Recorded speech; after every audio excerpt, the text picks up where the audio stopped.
Yeah, I know you're big on those personalities. Is it true you make all your employees take personality tests? Yeah, but before I hire them. That's what Oh, before? Before you go on a date too, especially Tinder. Oh, yeah? Guys, especially if you got money, don't everybody take my new quiz. This woman took it, and I looked at her scores, and I was just joking. There was like 50 people watching. I was like, you must have somebody. Dude, her face turned white, and she was a black girl. Yeah. So it was noticeable when her face flushed man. white, and about 2 hours later, I was talking to her, and she admitted she killed somebody. When she was Whoa. like,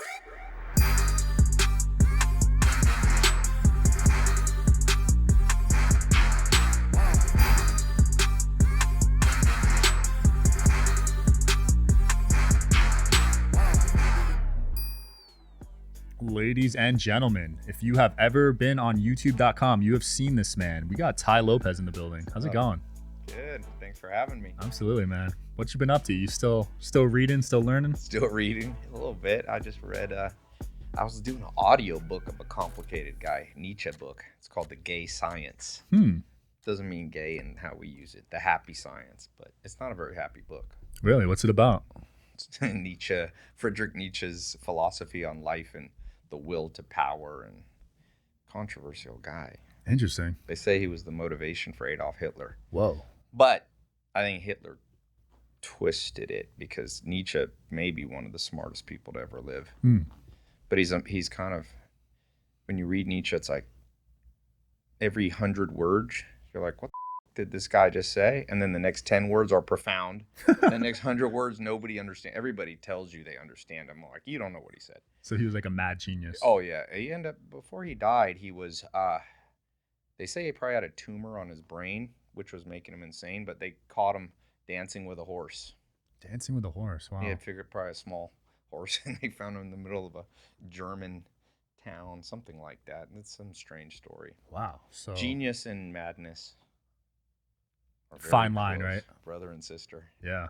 Identical twins. Are you on that spectrum? I don't know.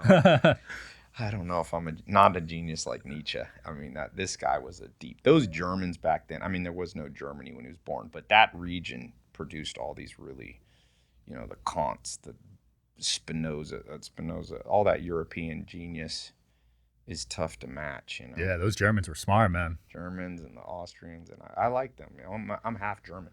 Yeah. I guessed your ethnicity before, and people don't ever guess that I'm half German. I would never guess that. No, I look like my dad. Yeah, because Germans are tall usually, right? Yeah, tall and white, and I got that Latin face. I look just like my dad. So he's Spain. Yeah, it seems like there's some drawbacks to being a genius. Yeah, like socially and just like, If you have kids, the question is, if you have kids, you don't have kids, right? Not yet. If you have kids, it's like, and you had a magic wand. How smart would you want your kid? I think the answer is about 135 IQ. So like gifted. Yeah, you like the Stanford Binet test. Or even 134. I think to get into Mensa now, they lowered it.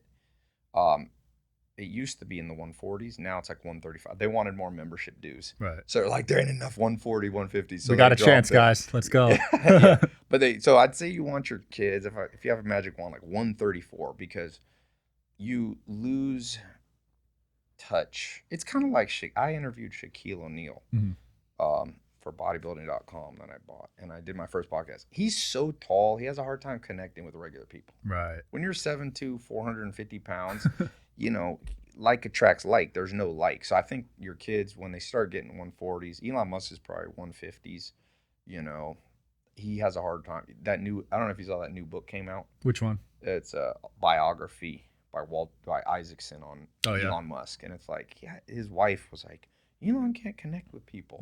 She said he had the other wife, Tallulah or whatever, but she said he has no empathy. That's what people say. So empathy is like the ability to read emotions. I actually think I doubt that. I think he's just smart, and so he doesn't connect with people.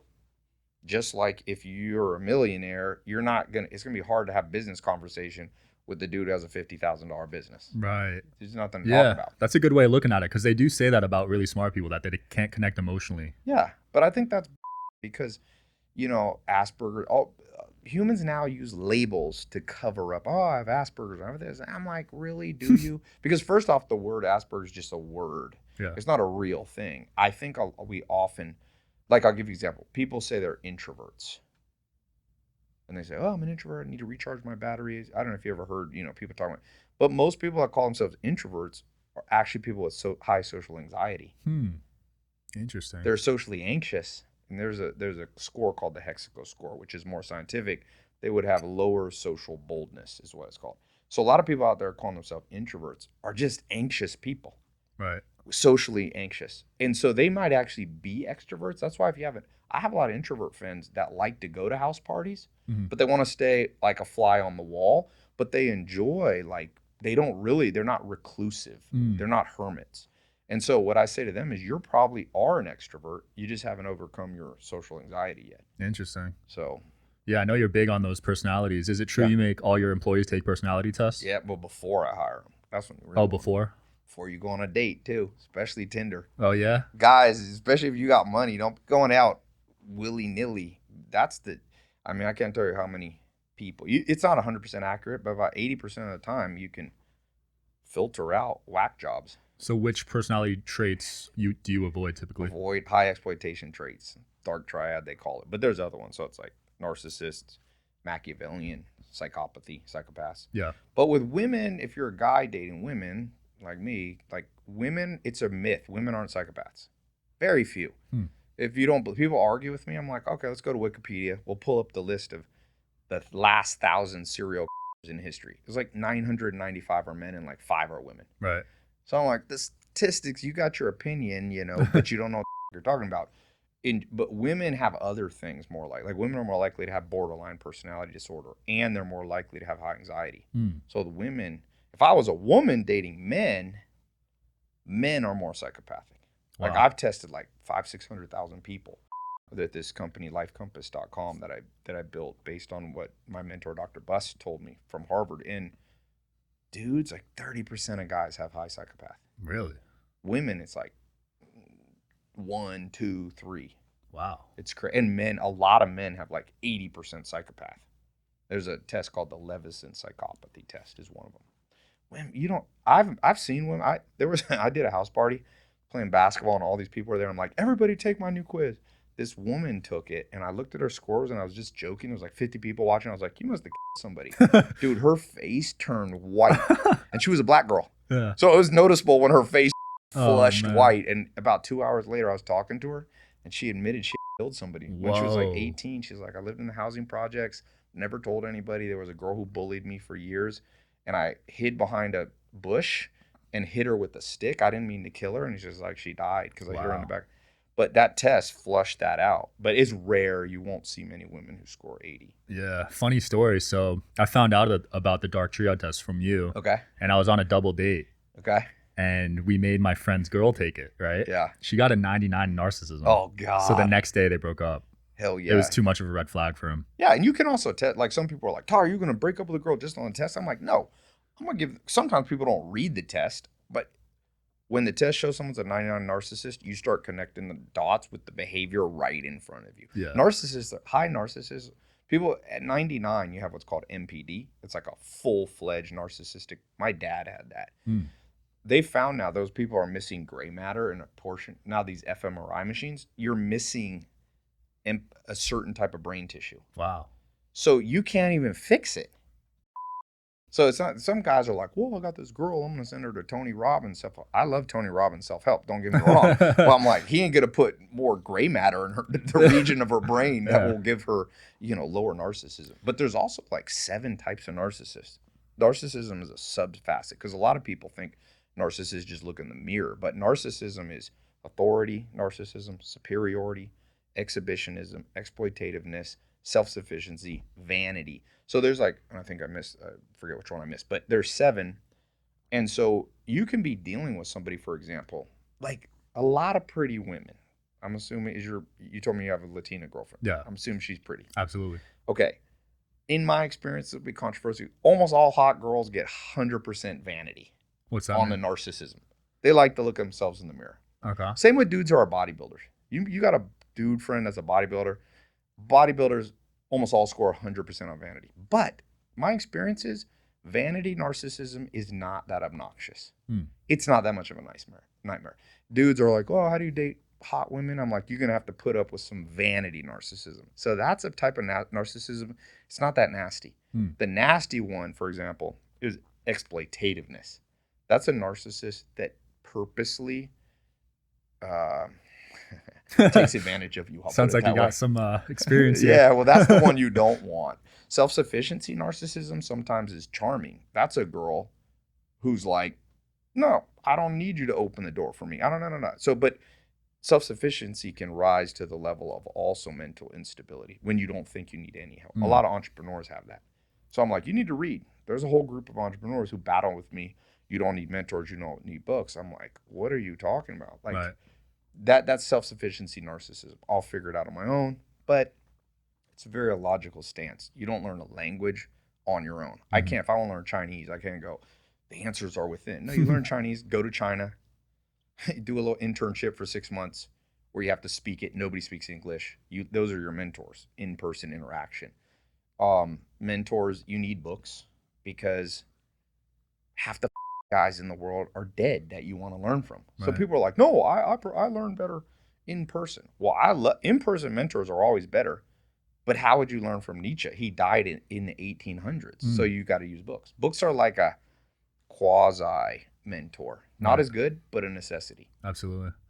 Now going back to the narcissism, you mentioned your father had it. Which type did he have? And do you think that sort of affected you as a child? Well, it's super genetic. I don't score. It's funny. A lot of people in this world think I'm a high narcissist. I'm not low, but I'm not that high. I get like 57 out of 100. Okay. So it's like 60 out of 100, 6 out of 10. So it's not genetic. It is genetic, but my mom doesn't have it. Okay. Remember, you dilute your dad's genes. Got it. So my dad's next wife, my dad was married 6 times.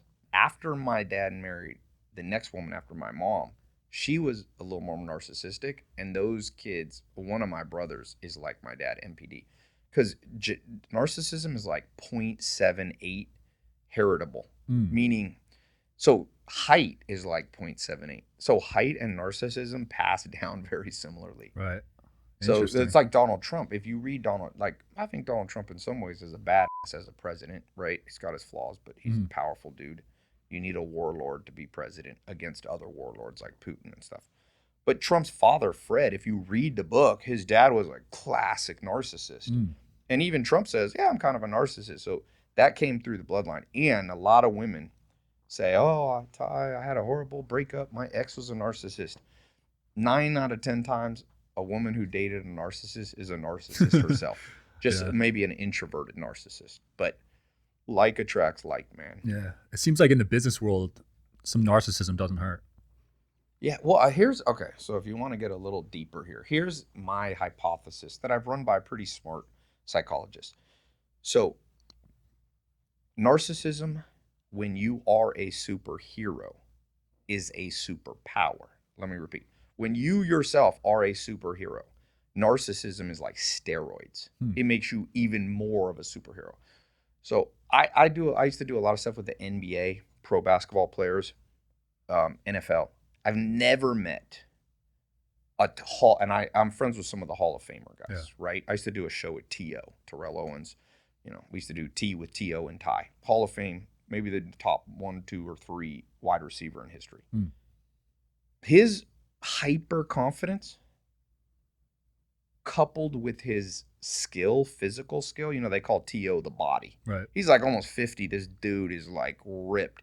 So if he had just had the body, but without hyper confidence, he would have been a good gym basketball player, like at the LA Fitness. Yeah. By coupling it with narcissism, is like an injection, and it turned him from like a 6-foot tall guy to like a 9-foot tall superhero. What happens is the way genetics works is it's just dispensing narcissism. Evolution is like very non-discriminatory in a certain way. Just like we're gonna have a certain person, and the worst person you ever meet is someone who does not have the skills to back it up, but inherited that narcissism gene. Then it's their worst enemy. So I'll give you a good example. One time I was in Manhattan and a big bar fight was about to break out, all these dudes. And I had a guy with me who was weak, but had hyper confidence. So when these big dudes were coming up to him like, yo, out of our way, The guy was like 5'5", and he was not a good fighter. Yeah. And he had the confidence of like, Conor McGregor. And that confidence almost got killed that night. Whoa. It was crazy. He was swinging? Dude, by the end of the night, there were shoes flying around. People were getting hit so hard, their shoes were flying off. But the point is, now let's say I used to have a guy, well, I still do. I have a guy travel with me, big bodyguard type guy, Rome. He's 6'6", 330 pounds. He's confident in his skills and has the physicality to back it up. Right. So if you're an entrepreneur and you're like all Forbes list guys will score high in narcissism. But they have the IQ and the business skill to back it up. So it takes them from being worth 100 million to being worth 100 billion. Right. If you're an entrepreneur and you don't have the natural skill set to back that confidence, is going to get you. So I would say that there's an old saying, it's a knife that cuts both ways. Narcissism can cut and save your life. But if you're an entrepreneur and you're not an Elon Musk, that narcissism is going to cut and make you fail. Wow, that's interesting. It's a weird one. Yeah. And I know you've made a ton of money on social media. I saw you just got banned on TikTok. Yeah, I got just off of a live call. I think they're gonna let me back on, but I was flaming TikTok because I was basically saying, look, I believe that social media, there's this thing I call it SSGs, self-selected groups. It means that IQ breaks into different groups. For example, there's no super high IQ. This will be medical doctors aren't the smartest ones. That when you're super high IQ, 145 to 155, you become an astrophysicist. Almost always. Right. I'm not saying doctors aren't smart, but if you look at the data, their IQ, lawyers, doctors, architects, engineers generally fall like 120 to 135. So there's a self-selected group. Just like if you're a hyper-aggressive dude, Navy SEALs are like 80% psychopaths. Wow. Who applies to be a Navy SEAL? That's a self-selected group you can apply for. Not some gentle dude who's a yoga instructor who does kumbaya. It's the dudes that are like, I like the. So occupations do the same thing. Countries do the same thing. America is a certain personality type. People move, and it's been that way for hundreds of years. The French used to call America the merchants. People who like money genetically have moved to America. That's why we're the best at making money, right? For the most part. People who are happy stay in Scandinavia. That's why Denmark's the happiest country in the world. So you get all of life like breaks into these SSG, self-selected groups. And so, what was the original question you said? I don't even remember now. That's good. I got so into your story. We got to do another one. But this was relevant. Oh, you got banned. Why'd you get banned? Oh, I got banned. So TikTok is a self-selected group. I find the highest IQ people on social media probably end up on Twitter. Right. But it's also the highest, what I call threat defenders, people driven by cortisol and stress. So also the most sensitive. So the sensitive, high IQ people love Twitter. You can fucking chirp about and it's more introverts go there too. Right. You don't show your faces. It's not so video based. Elon Musk is a very smart guy, more introverted, more threat based, cortisol driven. He's a complicated guy, but that's how I classify him. TikTok, I basically started calling live. I was like, I was talking to the other social medias I was live with, and I was like, let me translate for low IQ TikTok. And I started just because I find like TikTok is like a lot of dumb TikTok. A lot of kids. Yeah, but it's not just kids. It's like smart kids. Like Reddit sometimes ends up with high IQ people. Right. But also like Twitter, it also attracts a certain mental illness. So it's like high Machiavellian, high anxiety people, high cortisol. They're driven by that physiological hormone. They go to TikTok, they go to Reddit. Instagram, like Facebook has now attracted kind of the old mom kind of crowd. Right. But it's a little more right wing, So everything in life you can start dividing up. Like Vegas, where we are now, certain person. If you meet somebody who's been a long time, assuming they weren't born here, so they chose to fly here and live, that's an SSG. You're going to find a certain type of woman who lives on the strip, who works at a club. You can't be surprised. Like I meet dudes like, oh, I don't understand. I live in Vegas. I meet a lot of chicks, pretty, but they're vapid. I'm like, it's Vegas. It's called Sin City. Culture. You're not getting women that are like, I'm a deep thinker. I want to go. And there will be deep thinkers who are working at a club. If you're a woman watching this, but it'll be like 80-20 rule. Right. It'll be like a small subset. Yeah. They call that thick markets. You got to move to the thick market of, like, if you like blondes, don't live in Los Angeles. You ever go to the Grove? There's no blondes left in Los Angeles. It's Los all Angeles, brunettes. it's hilarious. You go to the Grove. I observe things other people. I have weird things I observe. I'm like, there's no blonde people here. I live in Stockholm, Sweden. You know, like 60% of people have blonde hair or blue eye, lighter features. Right. So I have a friend. I have a private mentoring program for like really advanced entrepreneurs. I got a guy in Montreal. He's like, I'm not meeting them, you know, the kind of girl I like. I'm like, what kind of girl are you attracted to physically? He's like, blonde. Well, Montreal's French. France is also the least blonde place. Go to Paris. It's a very brunette place. Brazil. I was just in Sao Paulo. There's no blondes. Maybe in the south of Brazil, but so you take that's hair color. But anything you want out of life, half your problems get solved by geography. Wow. So you ain't making enough money? I tell people, well, you probably got to move. People, you can live in the wrong. If your goal is above average, if your goal is to make 100 to 500 grand, you can live anywhere, you know, but it's easier. Now, Warren Buffett defies this. He's like, I'm not going to move to New York. He stayed in Omaha, Nebraska.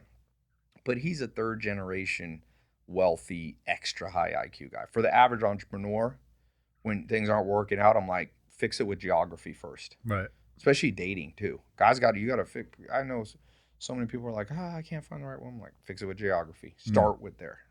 LA attracts narcissists. New York attracts greed. Miami, Vegas attract more vapid, like narcissists, but like super vain. LA, you'll get narcissists, but a different type. They're not just like 50 surgeries. You know, Vegas and especially Miami's like 50 surgery women. There's actually all kinds of science on the psychology of having a lot of plastic surgery. It's pretty interesting. Oh, really? What's the... Well, like that SSG is like super correlated with narcissism. Interesting. And tattoos, when I see somebody, it's funny. I cold read people all the time. I did it at a seminar in LA. There's a guy he's been wanting to shoot a documentary on me forever. And so I let him come to my seminar in London, and I was like, I'm going to cold read the room. And when people watch that documentary, I'm like, Tai planted this guy. Because there was a guy, and I was like, you got a lot of trauma? And he's like, yeah. I'm like, let me guess what it is. I'm like, you've been shot. And I don't know how I could guess he was shot, but he was like, how did you know? I got shot in the leg about 2 years ago. That's impressive. Yeah, but people, trust me, I know how high cortisol, stress-based internet's going to be like, Tai planted that guy. But tattoos, lots of tattoos, is almost always high anxiety, which is comorbid with depression. You see a dude people try to make themselves look tough. Yeah. Like face tattoos is crazy. Unless you're like Maori and it's part of your culture, face tattoos is a great warning of just massive levels of mental instability. Wow. Lots of tattoos. I actually think people can look good with tattoos. I'm not really anti-tattoo, but the science is in. It's like, and since I read that science 5 years ago, you found someone with a whole bunch of tattoos, you dig in, and their anxiety levels 1 to 100 is almost always 80, 90, or 100. Interesting. Yeah, body modification is very correlated with depression too. So it's not just cutting, lots of piercings, lots of things. So people's actions leave clues to their inner mind. You know, I'm more of an inner mind guy.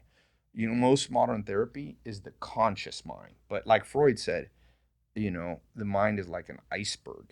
It's like only 10% above the water. So most therapists are like, how do you feel? And I'm like, that. I'm not a therapist. I'm more like, tell me, who'd you date last? That's what I want to know. Yeah. I go out on a date with a girl. I don't ask, you know, are you looking for long-term? Guys that meet girls, are you looking for? I'm like, that. Tell me about your ex. I can meet your ex, never meet you, and know 90% I need to know about. Really? I mean, birds of a feather flock together. Wow, because most guys don't want the girl to talk about their ex, but you take the opposite approach. You're like, let me meet your ex.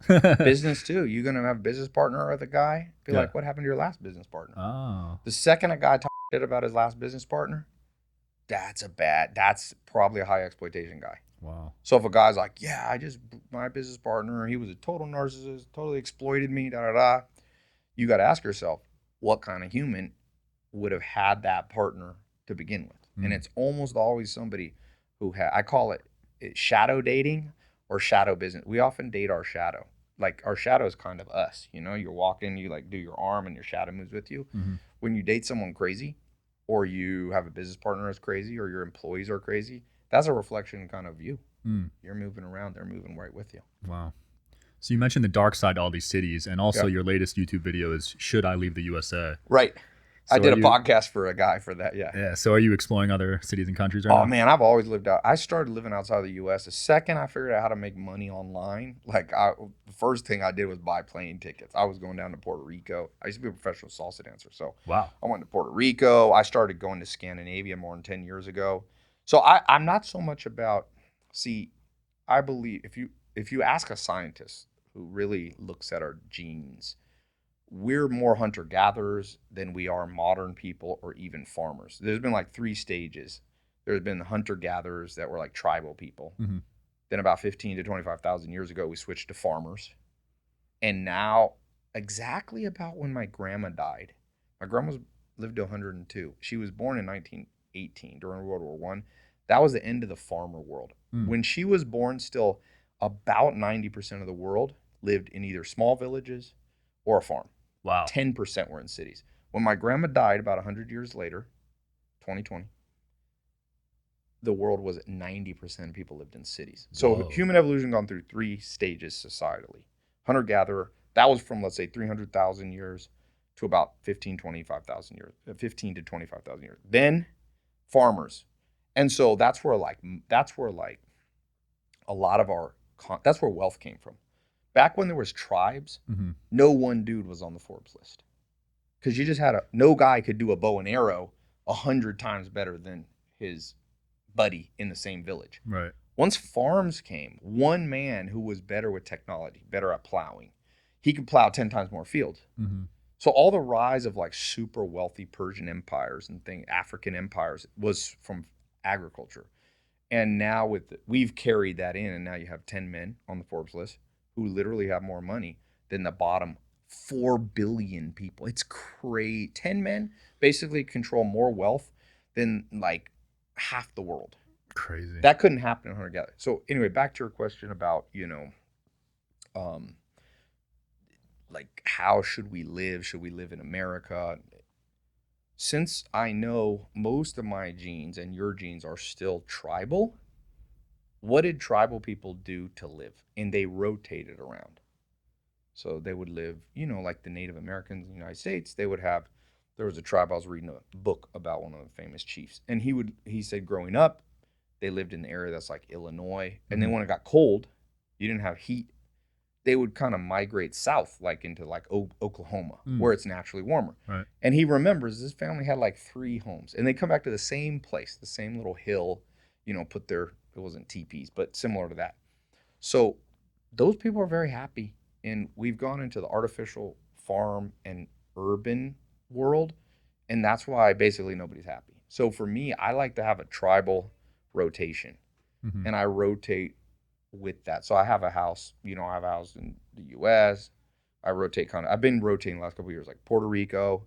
Then I'll go up to like Sweden, London, back to like Vegas type area or something. And then I have my farm. So it's just like, and wow. I'm way happier that way. Interesting. And I think most people would be. You can't always afford to do it. When I first started out, I couldn't even afford. I was living in a mobile home. I didn't even have one home. But most people should have 2 places at least. Right. And it doesn't have to be fancy. Yeah. It can be like you can pitch a tent somewhere, like if you're broke, So I think most people were actually happier if we move. Yeah. Creativity goes up too. If you're an entrepreneur, crazy science on if you're stuck, travel. Yep. Something about going on vacations or traveling really gets your mind going, right? Yeah. If you're broke, buy a Greyhound bus ticket. They're like $4 to go across the U.S., man. You get to go with a whole bunch of crazy people, but yeah.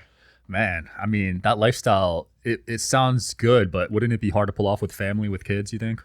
Kids will be happier. They'll be smarter. The modern education system.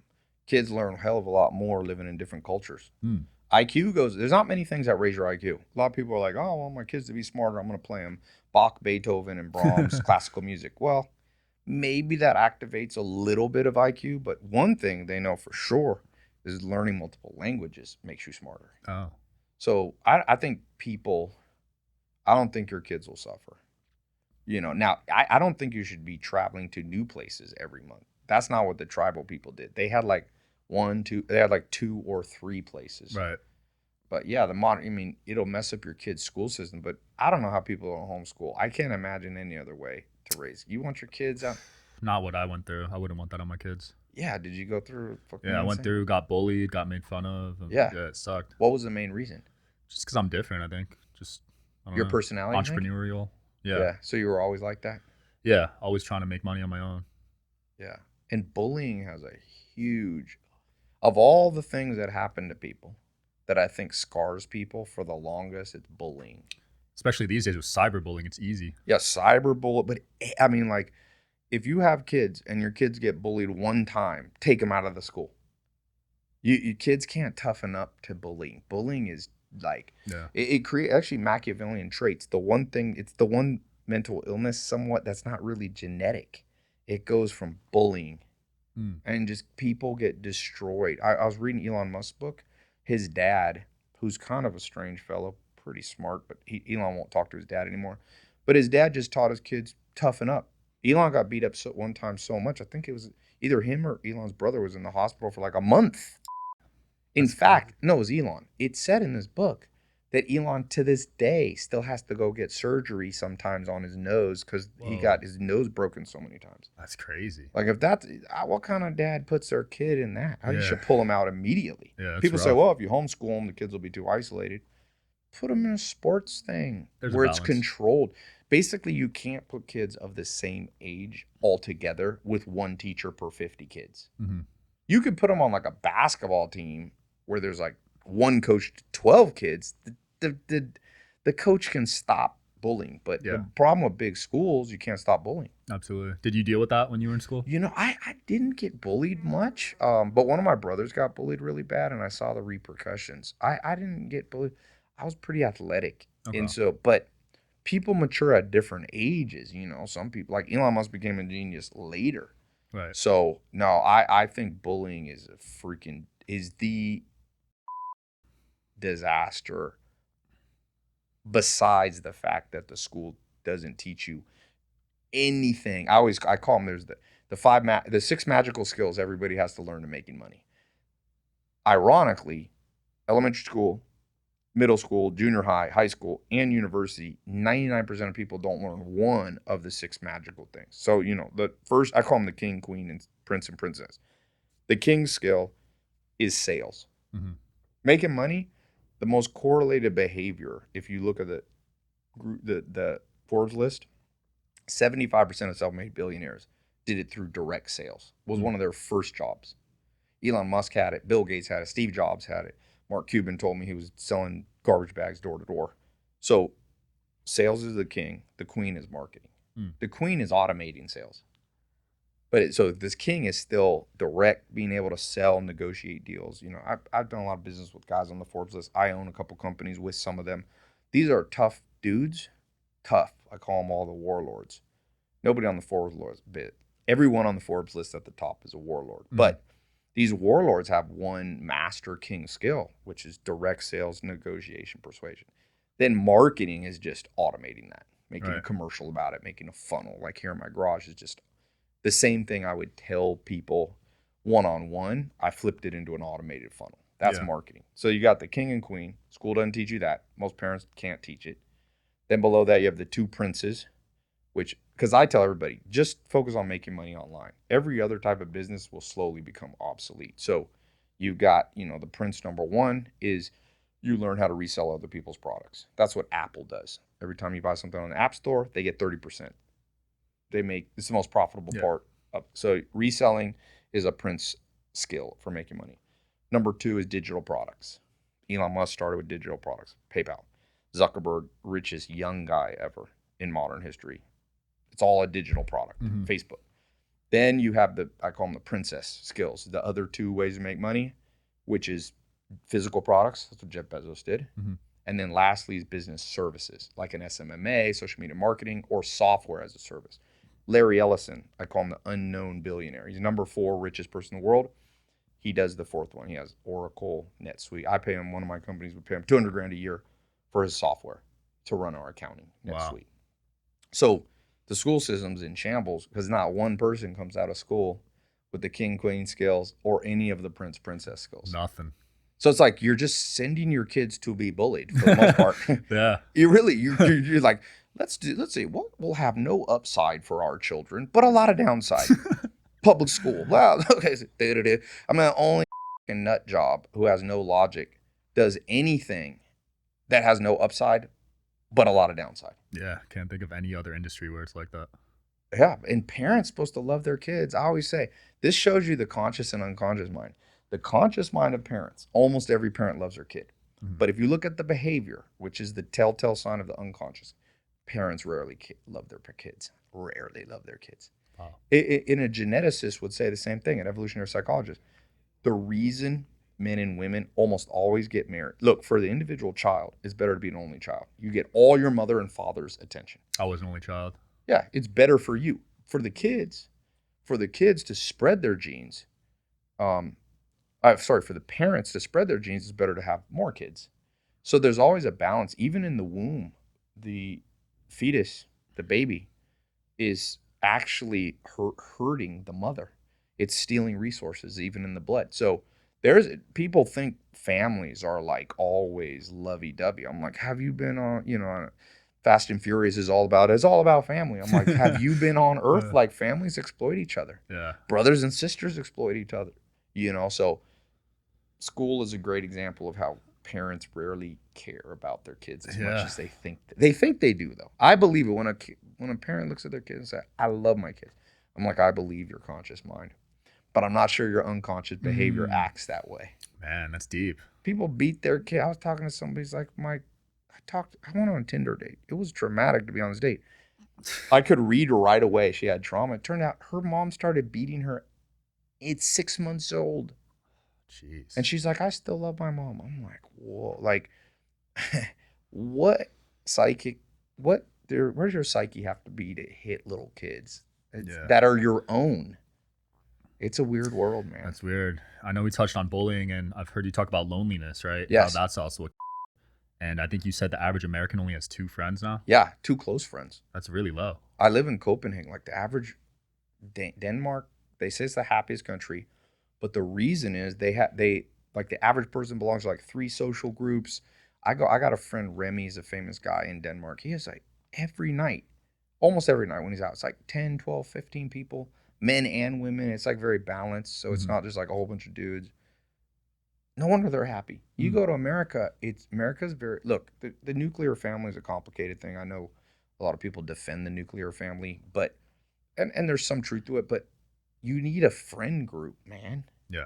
It's not just mom, dad, brother, sister. As I said, there's often exploitation that happens within families. So sometimes you have a friend that's closer than a brother. Mm-hmm. You can have a friend that's closer than a brother.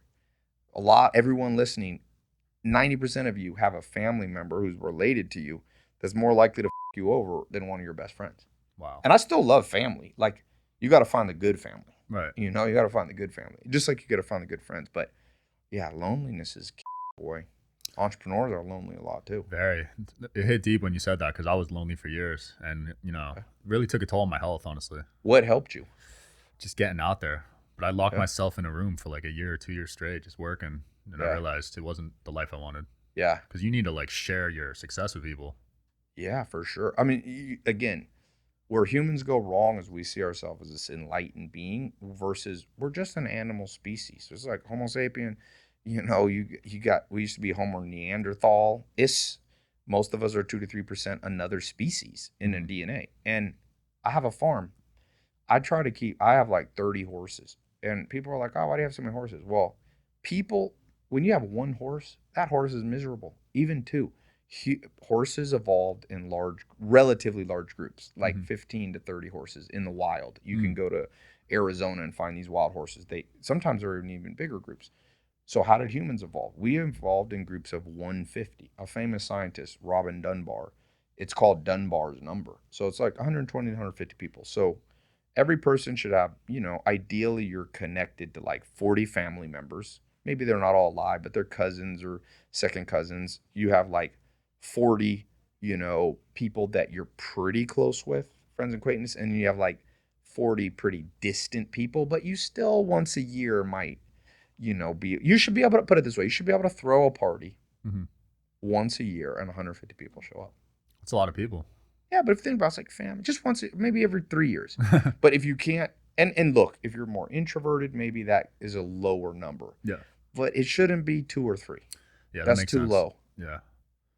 Yeah, we're planning our wedding right now, and we're thinking about 150, so that makes sense. That's good. Yeah, make it happen. They say our brain synapse, if you do the permutations of 150 people, it's like 10,000 connections. Because in like chimpanzees, there's 4 of us in this room. I'm not just gauging how you perceive me. I'm perceiving how she perceives you. I got to keep that in my memory. She kind of likes him. He doesn't like him. I like you. So 150 people is actually like tens of thousands of permutations, many thousands. And that's the most our brain can handle. Interesting. So when you drop a kid into a school, like I lived with the Amish for 2.5 years, they're the happiest people. Scientists like Jared Diamond, very respected UCLA Pulitzer Prize winner. He told me, I interviewed him for MentorBox. He's like, the Amish, I tested them. They're like 500% happier. And they live in groups of about 150 people. They all know each other's names. They have closer family members. And they also do one-room schoolrooms. And so there's less bullying because like a 6-year-old is in the school with their 14-year-old brother. Oh, same class? Yeah, all one class. Whoa. You know how that's how almost all schools in America in the 1800s were. They called them one-room classrooms. Interesting. And it was from, the Amish do it from 1st grade, and then they stop school at 8th grade. But just imagine, so like, let's say you had a bigger family, like 4 brothers. Yeah. And you were young, and let's say you were still kind of awkward, and an 8-year-old goes to pick on you. You might be sitting next to your 14-year-old brother, be like, knock it off. That's my brother, Sean. So by isolating kids in the modern school system where you stick 2,000 kids who are 14, and at that age, you're kind of an idiot. You put 2,000 idiots together and like 20 teachers. This is like a recipe for the destruction of a civilization, which is what and we're now experiencing the aftermath of that type of school. In the 1800s, it wasn't that way. Interesting. So 100 years later, you got all these people with mental problems. Anxiety is at an all-time high. People feel lost. People are searching for meaning in weird things, video games, anime. No offense to those things, but I'm saying you can't search for meaning in those things. You could play video games. You could enjoy anime, but there's literally people like finding their meaning in like cosplay. I'm like, bro, what the that is weird cosplay. There's so Vegas. I have a friend who was dating this cosplay girl. She came with us. I'm like, do you think you're that character? I was like, woo. Whoa, we're right here. Yeah. You're not some anime samurai girl or something. They get deep into it, man. Oh, God. But you've worn a lot of hats. I mean, you grew up on a trailer park, lived with the Amish. Now you're living a lavish lifestyle. Yeah. Where were you the happiest in all of that? Probably 2013. The best place to be for a man, I can't speak to the experience of women because I'm not a woman, but the best place to be as a man is you've achieved decent success. People see you as an up-and-comer, but you haven't hit the top because, like Shakespeare said, heavy hangs the head that wears the crown at the top. The top is actually the worst place. Donald Trump got to the top, most powerful man in the human history. He controlled the U.S. military. You're the most powerful man ever to live. You can basically wipe everything off. Whatever, 71 indictments. People come for you at the top. So, like, I was never as famous as Donald Trump, but in the world I was in, there was a month or two I was the most Googled dude in America or the world. That's not a great place to be. So Andrew Tate experienced that. All these people experienced in the 1500s, Shakespeare said, heavy hangs the head that wears the crown. So your happiest as a dude is you don't yet you're a prince, but not a king. That's where you want to be. If you can stay at that prince level, because you also, gold diggers kind of stay away from you because like your net worth's like 1 to 5 million. I used to try to keep if you do SEO, guys, stick your net worth permanently at 5 mil. It's enough that you're like a prince. People know you're on the rise, but it's not enough that, a girl's going to try to get pregnant and make 100 mil off you. So kind of low key, but also successful at the same time. Yeah, you're a prince and you're maybe a king, but you don't want to be an emperor. Right. Napoleon Bonaparte was an emperor. He ended up dying on an island, Mount St. Helena off Africa alone. He got exiled. So it's like Donald Trump is like in that emperor level. So 2013, I was like, I was probably low 7-figure business, making all the money. I had a cool house in Hollywood. It wasn't a crazy mansion, but it was like, I don't know, 6,000 square foot place. I was throwing house parties.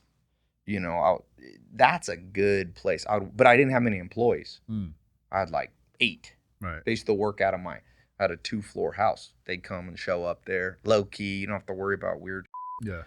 The second you come up to that king level, I remember I moved to Beverly Hills. Now you're not making 7 figures, you're doing 8 figures now. And I had this maid agency. I was trying to find a good maid. I remember a woman worked for me one day, and she tried to sue. She said she slipped on a banana peel. Like a cartoon. Yeah. She wrote a written complaint, like a lawsuit. I was at Ty's house, and I was leaving, and there was banana peel, and I fell. So that second you're a king, you get the banana peel lawsuit. Right.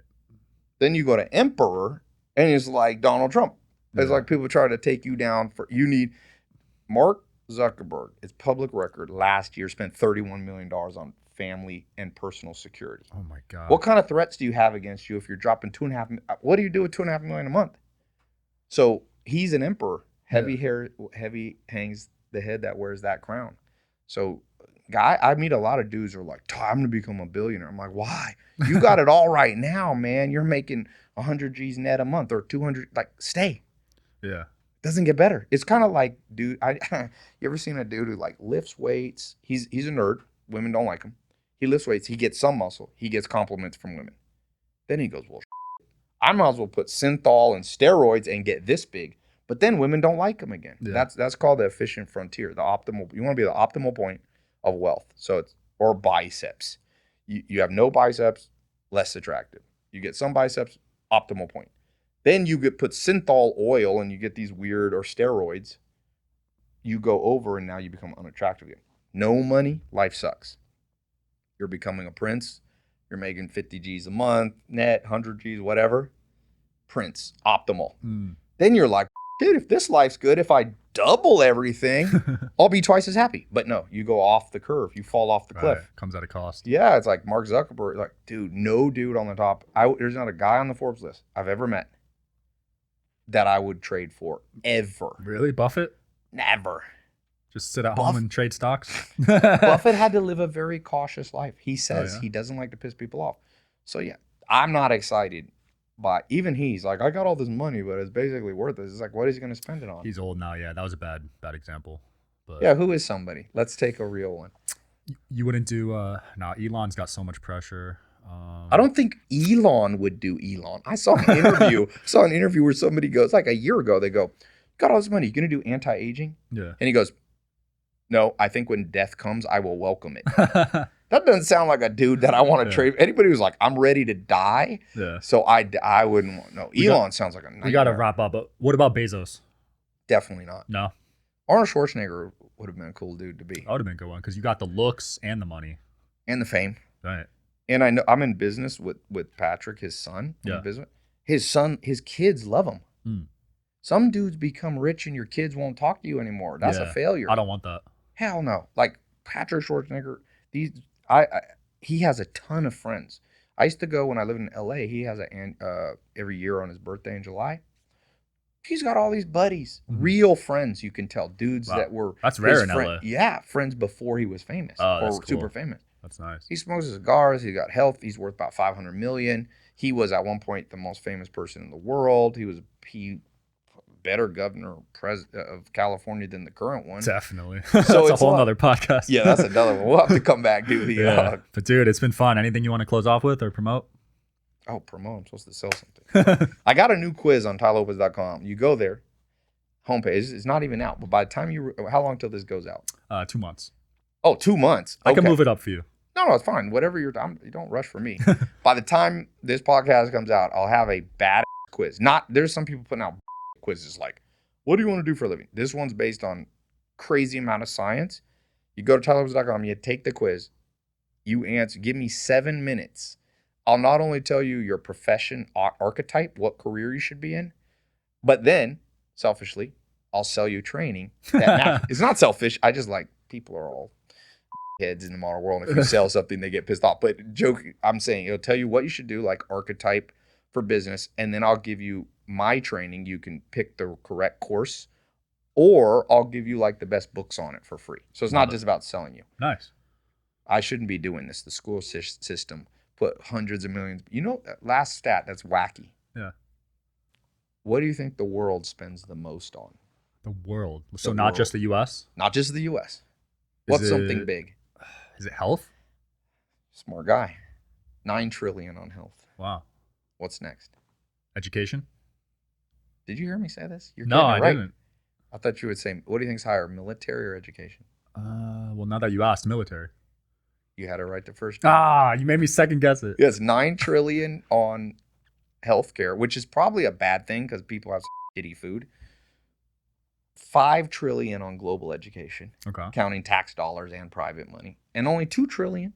America spends half of it. We spend about 800 bill to a trill. But the point is, where the is that $5 trillion going? Because I don't know about you, but I hire people. I did a search for an intern thing. 17,000 people applied. Yeah. All I want to say is get your money back. You've been through school, get that refund. So anyway, when you go to tailopez.com, take that quiz. I'll give you something that they should have taught you. Let's go. Take that quiz, guys. Thanks for watching. See you next time. Peace.